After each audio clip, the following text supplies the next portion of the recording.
عظیم تر کیوں عظیم تر کیوں عذاب گھر کیوں عذاب گھر کیوں عجیب تر کیوں عجیب تر کیوں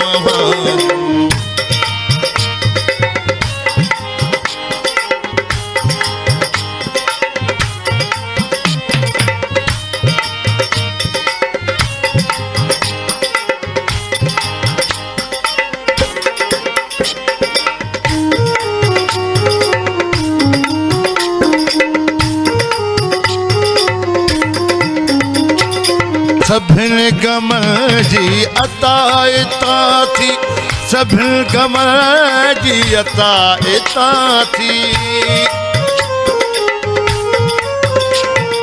सभिन गमन जी अता इता थी सभिन गमन जी अता इता थी दुखन जो दर जो दर क्यों आवाज अजाब घर क्यों आवाज अजाब घर क्यों आवाज अजीम तर क्यों आवाज अजीम तर क्यों आवाज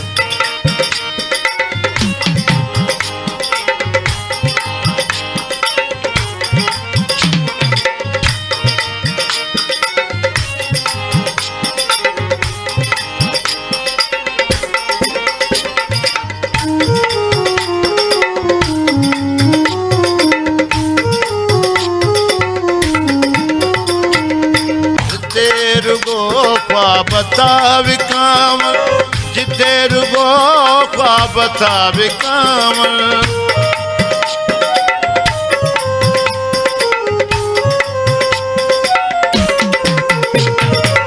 जिते रुगो ख्वाब कामल जिते रुगो ख्वाब कामल हो शहर क्यों आवाज अजाब घर क्यों आवाज अजाब घर क्यों आवाज अजीम तर क्यों आवाज अजीम तर क्यों आवाज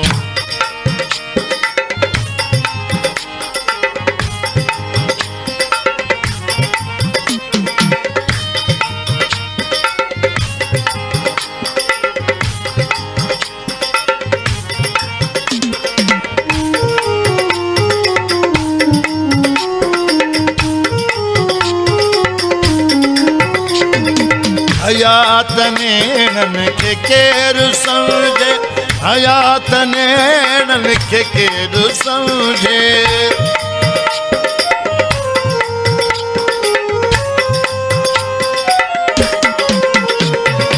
हयात नेणन के केरु समझे हयात नेणन के केरु समझे मिठो जहर क्यों आवाज मिठो जहर क्यों आवाज अजाब घर क्यों आवाज अजाब घर क्यों आवाज